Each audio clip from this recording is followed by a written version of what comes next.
The views and discussion expressed on this program do not necessarily represent those of the hosts of the program, WMKV, Maple Knoll Communities, WLHS, the Lakota Local School District, or staff and management. The information and advice presented are educational in nature and not intended to be taken as specific legal, accounting, or other professional advice. Always consult with your own legal, accounting, or other professional before making any investment.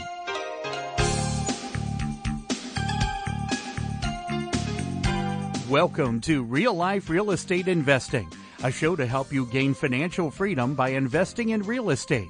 Brought to you by the Real Estate Investors Association of Cincinnati and the Ohio Real Estate Investors Association. You're listening to Real Life Real Estate Investing on WMKV, WLHS, and the Maple Knoll Radio Network.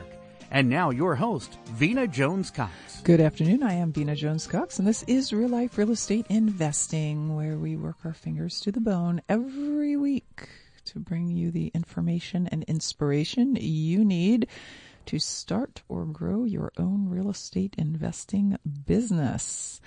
And many times what that means is bringing you topics and people, real life investors, that you don't necessarily know. You don't see them on the RIA circuit. You don't hear a lot about them on webinars.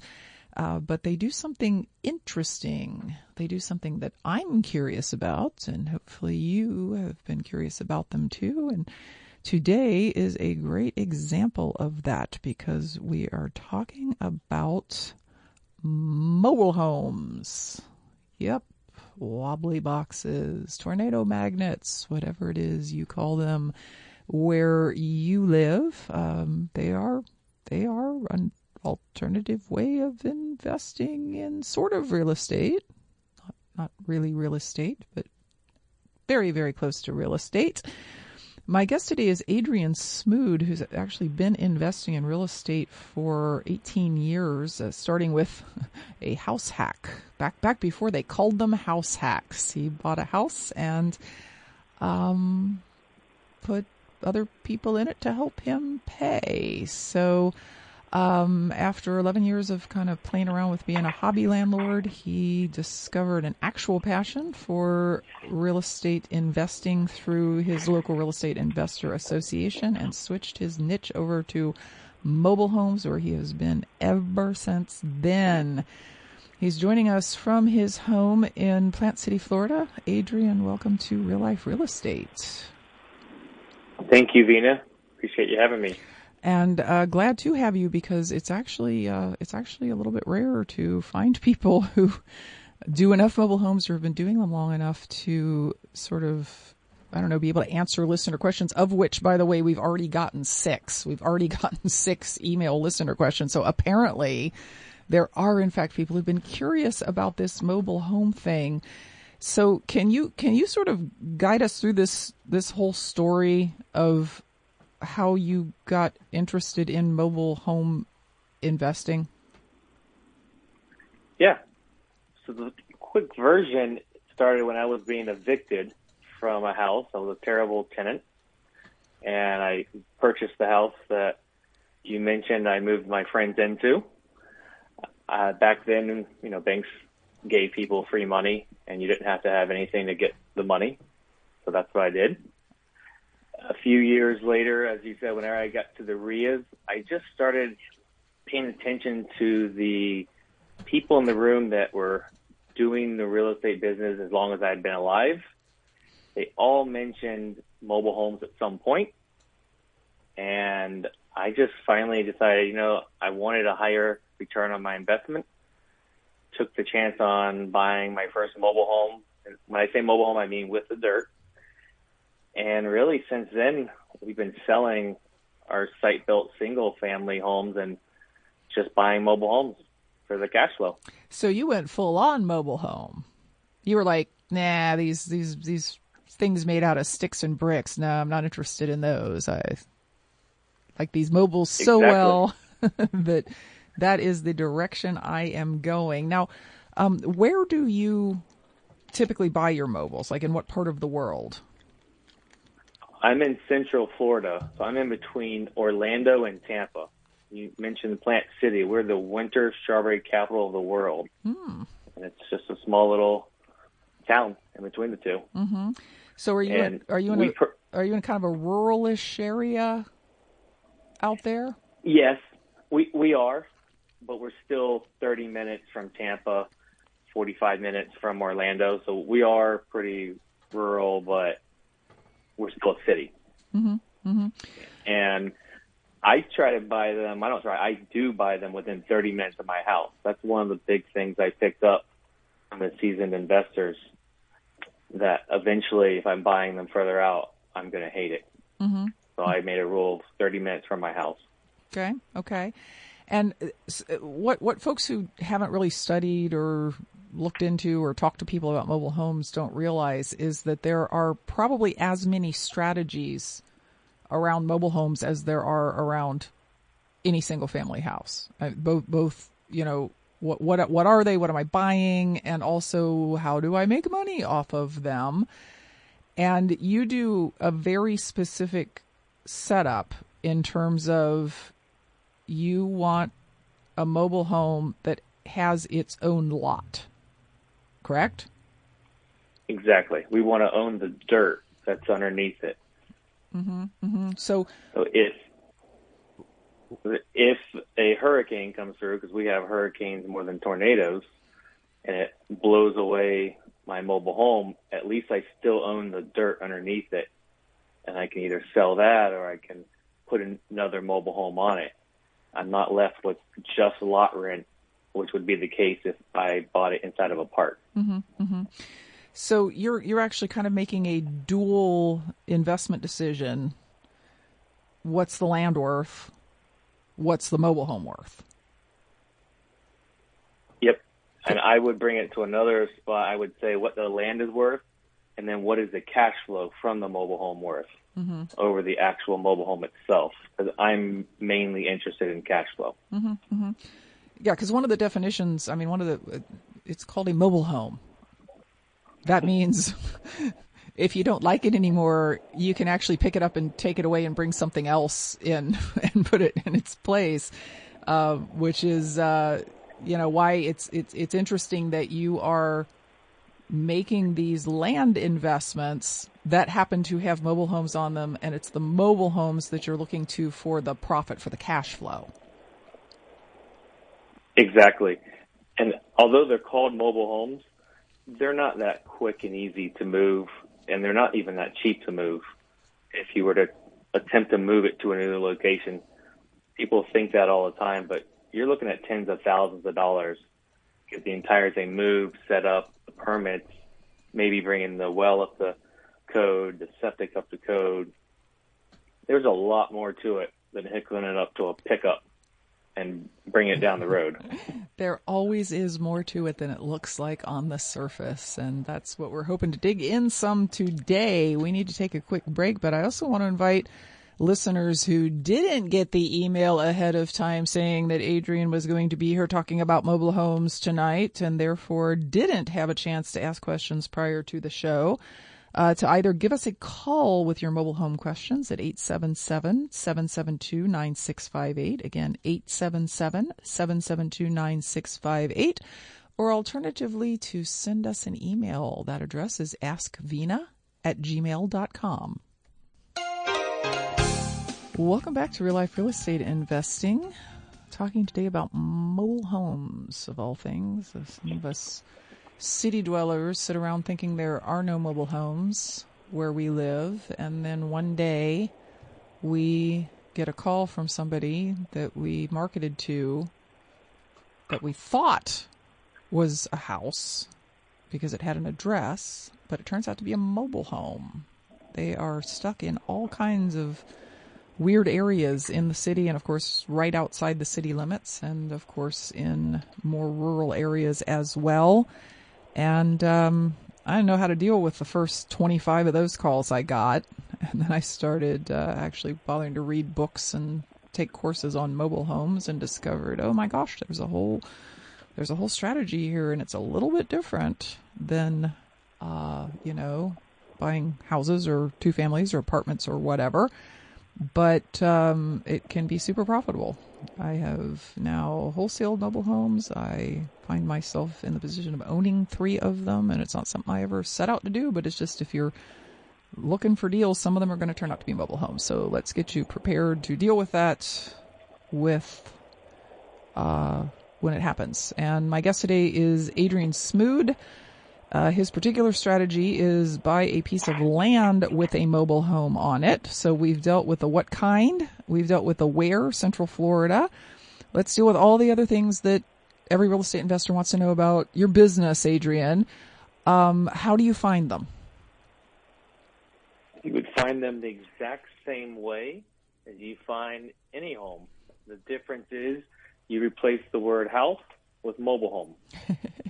So we've done letters, we've done signs on the side of the road, we've done online marketing. But really the best way we have found has been realtors and RIA members. Because as you've kind of alluded to, a lot of people don't understand them. They don't think there's money there. So we have gotten a lot of referrals from people, other investors. I go to meetings and I bring up the mobile homes. People say they're scary. I say, you're right. Send me all your leads. I go to a realtor. Realtors want the bigger commission because they do the same amount of paperwork on a small mobile home deal versus a brand new, nice site-built home. Mm-hmm. And a lot of them still want to help out clients, so then they refer people over to me. Those have been 2 of our best lead sources, and obviously they only cost time and networking, so they don't cost a lot of money. Mm-hmm, mm-hmm. And I want to roll back about 45 seconds to something that you said, like everybody would know this, but you said you get lots of referrals from your colleagues at your RIA group, and that you do that mm-hmm. by actually showing up and telling people what you do. Yes. I am very well known at a lot of the RIAs around me because I very rarely miss a meeting. I go to all the meetings, mm-hmm. and I have proven that I'm going to continue coming to the meetings, so people take me very serious mm-hmm. because of that. I just wanted to pull that point out and put it in front of everybody because I meet a lot of folks around the country who say, well, my RIA group's no good. I've never done any business there. There's nobody there doing any business. And I say, how often do you show up? And they say, well, whenever they've got a good speaker, which is only about 3 times a year. I'm like, and you're wondering why you haven't developed any relationships with people who want to do business with you? Seriously? Yeah. So thank you for that, for letting me make that digression. So you find them basically, I mean, nothing you said was, except for maybe getting referrals, was anything that any real estate investor hasn't done or heard, at least. How do you finance them? So the market that we ended up in is the 1960s and 1970s. Now, we do own some in the 80s and 90s. But the 60s and 70s, there's no bank financing. I've talked to very few hard money lenders that even understand mobile homes to finance them. And as I kind of mentioned, the dollar value is lower, so they want to do the same paperwork on a higher. So that really leaves cash, and cash usually runs out at some point. So we've done really well with payments to the owner and private money.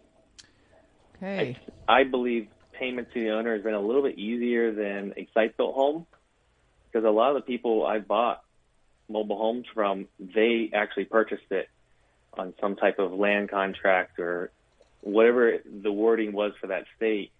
Basically, they made payment to the owner. Mm-hmm. So they're already aware of the concept. Mm-hmm. So I didn't have to explain something brand new to them. Mm-hmm. Mm-hmm. They're already comfortable with, payment, sure, I know how that works. They may not know the words for it, but they have experience from the other side. So cash, owner financing, and then you said private financing. So not the hard money lenders who advertise online and come to the real estate meetings, but just people that you're developing as private lenders? Yeah, just friends that have some money, and again, they're smaller dollar value, so people have, as a first time lending, usually I found that they're easier to lend out a smaller dollar than a few $100,000 for a site-built home. New lenders have been easier, and people have that small amount of money that they don't know what to do with in between maybe a big rehab lending. And once I've proven myself a few times, it became a lot easier to find that private money. Mm-hmm, mm-hmm. And what is it that you are offering these private lenders in terms of security? Because something that we haven't really touched on yet is that mobile homes, unless they have undergone a process about surrendering the title to the mobile home and the land, aren't actually real estate. You wouldn't give somebody a mortgage against a mobile home. Correct. So most of these older ones, I end up doing that process where we attach the home and land paperwork-wise together to make them one. Mm-hmm. So in Florida, we call it retiring the title. And we give our lenders a mortgage, and usually we're buying it close to land value because they're pretty comfortable there. And I show them the cash flow, and most of them have always been comfortable. We've had some that just weren't comfortable because they didn't understand mobile homes. So I do have to educate them a little bit on the topic of mobile homes. And once they see the numbers, they're really, I believe, private money is investing in the person, but always gets the collateral of the real estate. Mm-hmm, mm-hmm.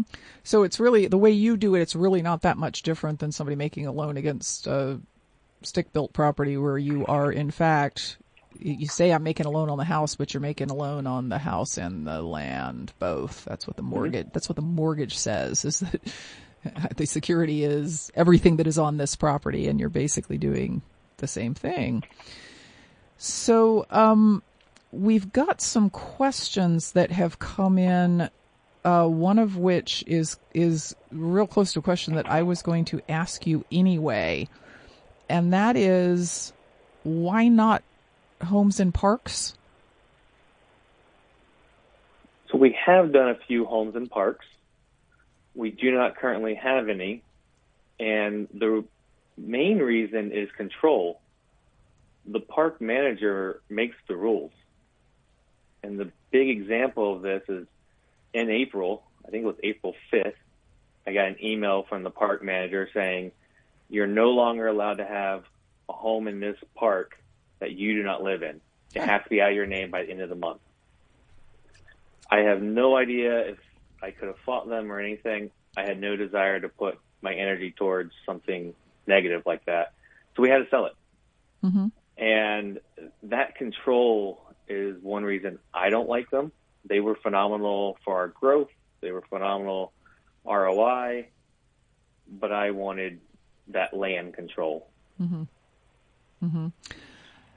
Okay, so why not invest in the parks? Why not own a mobile home park where you hire the park manager and you make the rules? I've looked at these. I'm still looking at them. Honestly, the short answer is I'm a little lazy. These work for me. There's not a ton of competition. There is a growing competition, but a lot of people look at what you just said, either just the home or they want the big ego of owning the entire park. Some other more practical reasons, there's a lot of government regulation and inspections and these different things. If you own the park, it doesn't mean it's the end of the world, but I like to put my tenants or residents in there and just let them live alone in peace and not have any inspections or walkthroughs, because I don't want that in my personal house. So that's my main reason. Mm-hmm. Mm-hmm. So describe, we know what you're buying, where you're buying it, how you're finding them, how you're getting the money for them. What do you do with them once you own them? Our main business is just to rent them out. We want a very long-term resident that's going to move in there and stay there forever and ever and ever. Our strategy is we kind of built a avatar of who we want our ideal tenant resident to be, which is a blue-collar handyman or handywoman, and he or she's probably going to bring her pigs or goats and these different animals that a lot of investors don't like. They probably have a utility trailer that they want to be able to park on the land. They don't care about a dirt road. So I have looked for properties like that, and we found that those people move in, they take care of the property, and they don't move out. Mm-hmm. They have a good job, and they want to stay there forever because not many people are going to allow those, I'll say, exotic animals of a rooster or pig and goats and these different animals. We just rent them as boring as possible. Mm-hmm. My plan. Mm-hmm. All right. When we come back, we're going to deal with some listener questions, which, by the way, listeners, if you have some that you're sitting there thinking, man, I wish he would talk about such and so. I don't know if I'm going to ask him your question. You ask him your question. 877-772-9658 or askvina@gmail.com. Welcome back to Real Life Real Estate Investing. Boy, the questions are pouring in for Adrian Smood, who's my guest today, and who also, incidentally, is going to be speaking at the 2021 National Real Estate Summit coming up in Cincinnati on November 4th, 5th, 6th, and 7th. I keep repeating those dates because I need you listeners to get out your calendar and cross out whatever you thought you were doing on those dates, because you're going to be at the Great Wolf Lodge in Cincinnati instead.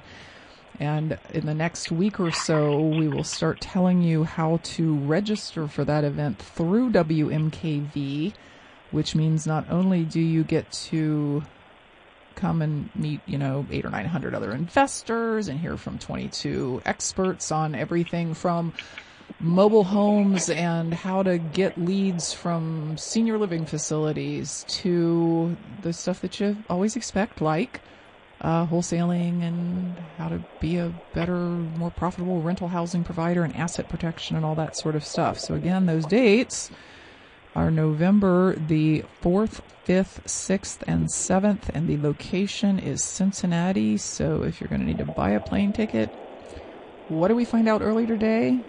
It's better to book early. You don't want to be paying $450,000 like those people are going to go to space because they didn't buy it when it was $250,000. All right, so Adrian, let's tackle some of these questions because, every time I say we've got a lot, I get three more. Here's one from George in Louisiana. He says, "Great show. I'm looking at 4 to 6 mobile homes with land to possibly purchase. What I need to learn or find out is how to figure out what these mobile homes are approximately worth. Is there something like a Kelley Blue Book that has values for used mobile homes? I've checked with dealers in my areas and they know of such publications. How can I get a hold of one and find out what the value of a mobile home is? Thank you for any help or advice you can offer." I'm not sure if he is talking about the home and the land, but either way it'd be pretty similar. I would call around, look in that area for other ones for sale. There really aren't as many, I think, mobile home comps as there are site built, and I believe that the numbers are a little skewed because in the older ones, meaning the 1960s and 70s, there's cash investor buyers, which obviously we were buying at a discount. And then there's the opposite end of some investors selling them on payments, land contracts, and I have found that a lot of those people inflate the price. Mm-hmm.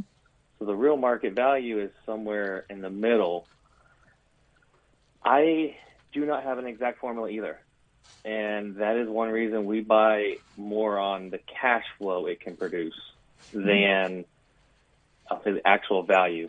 I've had appraisers tell me that they go a lot wider on the year of the home than they would on a site-built home. So they'll go 20, even 25 years away from that year. I know that didn't exactly answer his question, but if he finds the exact formula, I would love to know it. Yeah, so I hope you heard that, George. The evaluation that Adrian is doing is not a 1972 single wide built by Fleetwood with 3 bedrooms and these features is worth X, like a car, right? Although there is, Kelley Blue Book actually publishes a mobile home guide if you wanted to get down to that level. But what you're trying to purchase, George, and what Adrian purchases is a combination of things. It is the land, which you should be able to comp the land by looking at what land of approximately the same size has sold. And he's looking at the cash flow from the mobile home. He's not trying to say, well, the mobile home's only worth $17,327.15, so I want to pay less than that. He's saying, okay, but what rent will people pay me for this mobile home? And that's a big basis for his decision.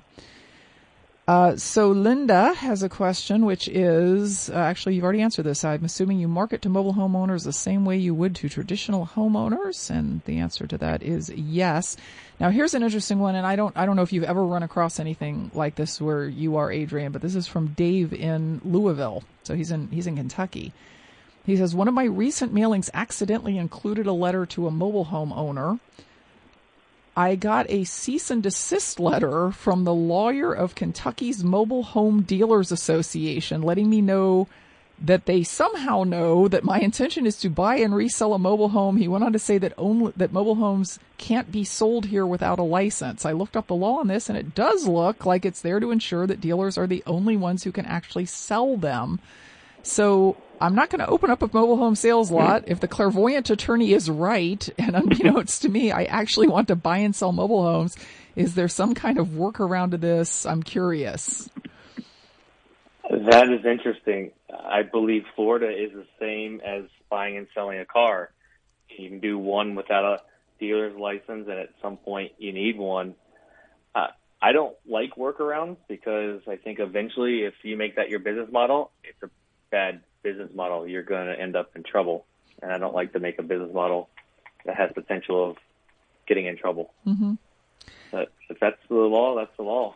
Yeah, and I think a question to ask I would be on the phone with this attorney immediately. I'd be like, oh, you sent me a cease and desist letter. Number one, I want to know where you got your clairvoyance. And number two, what if I'm the owner of the home? Are you telling me that I have to have a dealer if I'm the owner of a home?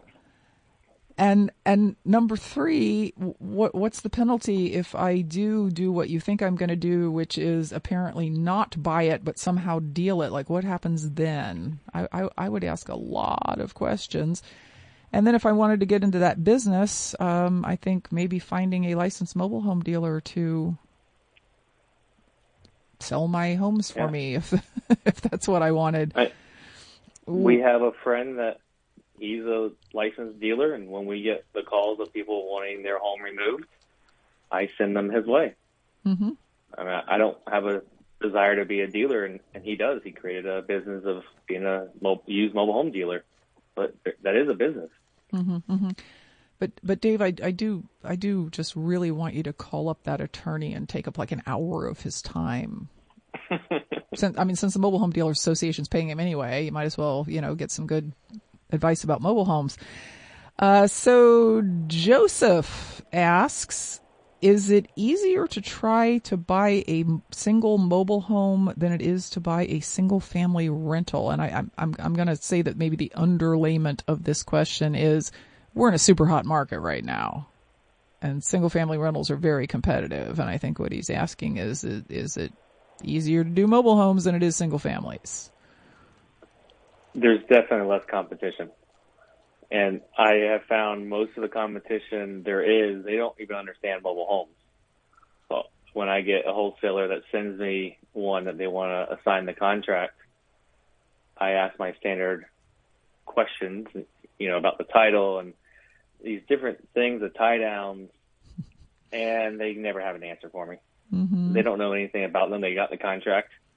So there is less competition. I think I can beat someone out that doesn't know what they're doing, and I think anyone can do it with some knowledge and research, and learn about mobile homes, if you're there an hour after someone else that doesn't know anything, I think it'll be pretty clear to the seller that you're competent in the home that they want to sell and the other person isn't. Mm-hmm. Mm-hmm. So, question somewhat related to what you just said. Joseph asked, does your guest recommend buying mobile homes on a foundation or one without? So my comfort level is I don't care. Again, we own a lot of 60s and 70s, and the foundations are much better right now. I mean, we honestly have some that have sunk a little bit, and we didn't repair them yet because they are still very stable, but we did work that into our budget for needing to do that. The piers really aren't that different than a wood frame house. The codes have changed to make it stronger and be able to, down here for hurricanes, you need to have them closer together. That's something you do want to check your local area of what that code is. But it depends on your risk. It really does. Mm-hmm. So if you are not risk tolerant, then I would make sure it's fully up to code, which is definitely a safer home.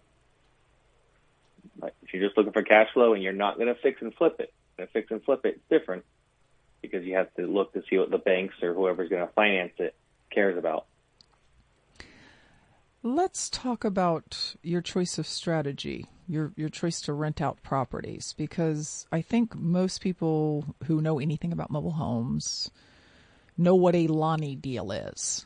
It's a strategy that probably was not developed by, but was popularized by a dearly departed guru from the Carolinas, whose name was Lonnie. So everybody calls them Lonnie deals. And it was, it's a strategy where you buy a mobile home, and then instead of renting it out, which of course means you are providing housing and are subject to the laws around providing housing, like you have to fix stuff when it breaks, you sell the home. It's like, if you have a mortgage on it, you're wrapping the mortgage effectively and letting the person who lives there buy the home over time and do all that maintenance and pay the taxes and insurance themselves. Why did you choose not to go that direction? I did a few Lonnie deals, and I did them in lower end parks, mobile home parks, which meant I purchased a lower quality home and attracted a lower quality buyer, meaning I got a lot of turnover. Yes, I made more money because I resold it numerous times, but I, in the big picture, do not want that much extra work.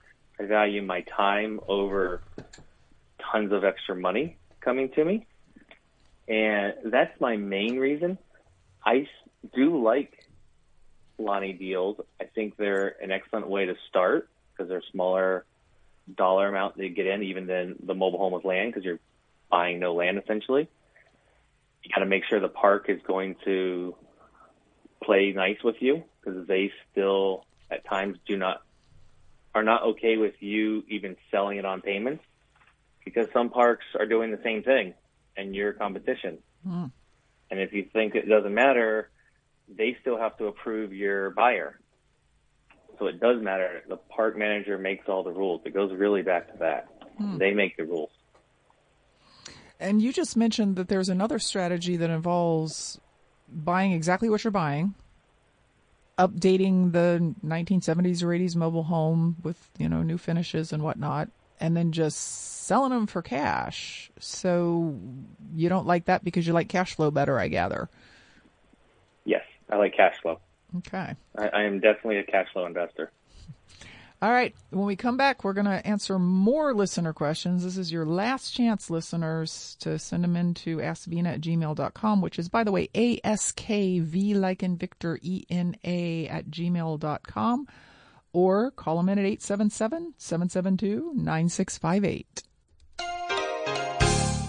Welcome back to Real Life Real Estate Investing. I'm your host, Vina Jones Cox. My guest today is Adrian Smoot. Adrian, I am really glad you're coming to the summit in November because this is the most questions I have gotten for any guest this entire year. You're going to be a popular dude. All right. So April, who is from Nashville, says, I see so many of these older homes that literally look like they need to be demolished. Your 40 and 50-year-old mobiles actually clean up to be livable? Yes. Now, you do need to make sure that there's not mold. That's probably the biggest concern I have when it's an older one. Because as we know, once the roof starts leaking and mold starts growing, it may be not worth repairing. But assuming that there's not mold and the roof is intact, I mean, we have rebuilt some pretty wild properties. If the home is not worth rebuilding in any way, you could always move another one on there, used one. Or you could always sell it to someone that is getting a brand new home, and their loan is going to wrap everything into their loan, meaning the demolish of the old one, the land, any impact fees, anything like that. And as the seller of the land, you're the first one that gets cashed out. Now, I know that doesn't mean I get slow, boring money, but that is something we've done before. I'd much rather rebuild it if I can.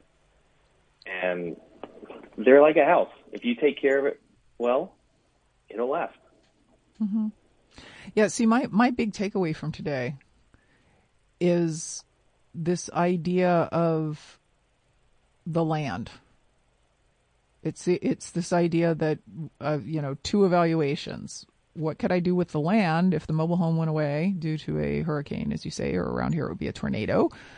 And also what can the mobile home produce as cash flow? And it's really when you start looking at it that way, it's kind of a double invest. I've got more exit strategies than if I just think about it as what is this mobile home on this land right now. So, statement from Hez. This isn't really a question. Sorry, I hate to do that on live radio, but it is what it is. He says, very glad to get an overview of mobile home investments. I run across these occasionally in my pursuit for repair for equity deals. I agree with Adrian about merging the land with the mobile home. And that is from Hez, who is from Washington. Lisa, who looks like probably Nashville based on her phone number, says, is there a specific brand or year of mobile home that is your favorite one to buy? Brand? No. I get people that call and tell me they have a Palm Harbor, which is one of the quote-unquote better brands, but it doesn't change the cash flow for me. So I personally don't care about the brand. Year? Yes, I would rather something 1980 or newer. There was a big code change from HUD in 1976, meaning, in short, the government cared about how they built them, and it was kind of the wild, wild west before that. So there are better quality materials in it, and then I think there was another code change in 2004, if I remember right. I don't deal with ones that new. But I'd much rather something 1980s and newer. I can get better insurance on it if I care to get insurance. They're better quality structures. Mm-hmm. Mm-hmm. So let's talk about your numbers, because when you and I were talking about this yesterday, you named some numbers that weren't shocking to me, because I've been to Florida and I have seen mobile homes on lots of land that were only a foot bigger than the mobile home that sold for $1 million in Florida because they were right on the bay. They were right on Tampa Bay. You were paying for the view. You weren't paying for the mobile home. But your numbers there kind of in Central Florida look like what? What do you typically like to pay or be all in for? We actually bought our most expensive one, expensive meaning what we had paid earlier this year, and we paid $50,000 to the wholesaler for the home and the land. This was in 1972, if I remember right. And it was a double lot, but unfortunately, because of where they placed it, we couldn't do anything with the other lot. We spent, between closing costs and some repairs that we did on the property, about $8,000. So we're all in at $58,000. And we have it rented with no problems at all. I was probably a little low on rent from the demand I got, but we have a good paying resident, and that's at $1,275. Yeah, and it's that last number that's not necessarily what we see in Ohio and Kentucky and Indiana and places where I don't know, mobile homes are maybe a little rarer than they are in Florida, but also are just, we get winter here. It gets really cold here. And it would be typical here to be able to buy the property that you just described, both the 72 mobile home and also the land that it's sitting on, even if it was like an acre, for something like $25,000. But then the rent for that property would maybe be $650 to $700 a month. So it sounds like the exact strategy that you're using would work any place where the numbers are proportionally the same. Exactly. I would buy one every day of the week if I could buy them at those numbers. That's what we bought a lot at 2 and 3 years ago, but the values have come up. I love those numbers. Mm-hmm, mm-hmm. So you think that it would work in just about anywhere. In fact, we both know somebody, Andy Teasley, who buys mobile homes in California at those kind of like high-end Florida prices and rents them for those high-end Florida rents. So it sounds like something we could all be doing if we understood how to do it. But let's spend our last minute or two talking about the challenges of your business, the things that everyone's hearing this and going, oh, those sound like great numbers, but they're not thinking about the challenges that happen because they just don't know enough about the business. I think that's really it. Just not knowing enough about the business, getting educated on some of the things I mentioned, the straps and tie downs, where the title is, the VIN on it, the information about the homes themselves. There's less competition. It is growing a little bit, but I think the challenges are figuring out your numbers. They should be a higher return because there is a little bit more risk. We talked about tornadoes, hurricanes, and I would say fires are really the other risk to it. Those are my challenges or potential problems. Mm-hmm. But as one of my mentors kind of convinced me that mobile homes are a good investment, he said, there's 1960s still sitting around. They've been through more hurricanes than you have. And I was like, the guy's right. Yes, there is a risk, but they're still sitting around. Mm-hmm. Mm-hmm. So as with everything, before you dive in and start going out and making offers on mobile homes, learn stuff about them, because it is a very different construction than what we're used to. The rehab process is different than what we're used to if we're into single family homes. All right. In 1 minute, what do you see changing in the mobile home business over the next few years? Like if you had your crystal ball out, how would you say it might be different a few years from now? I think as long as we continue in the market we're in, I think the demand's going to go up because we're generally in an affordable housing space. I think there's a shortage of that in our country. And the other thing is I think that investors in some markets are just scrambling to spend money because they can't buy anything in their market. And now they're starting to look at mobile homes. I think those are the two big things that will be a challenge or start changing the mobile home market. Mm-hmm. So potentially increased competition, but prices going up because that's what happens when there's less supply and more demand. Rents continuing to go up. And then what if we have this crash that no one expects, that everyone expects, but no one knows when? Well, we have a crash. People would most likely move down in their rent because maybe a two-income family, one loses their job and they have to move from a $2,000 or $3,000 rent down to a $1,000 rent. And at some point, it compresses the affordable housing even more. And maybe my rents will go up. I don't think they'll go down. I'm going to have more options for applicants for my properties.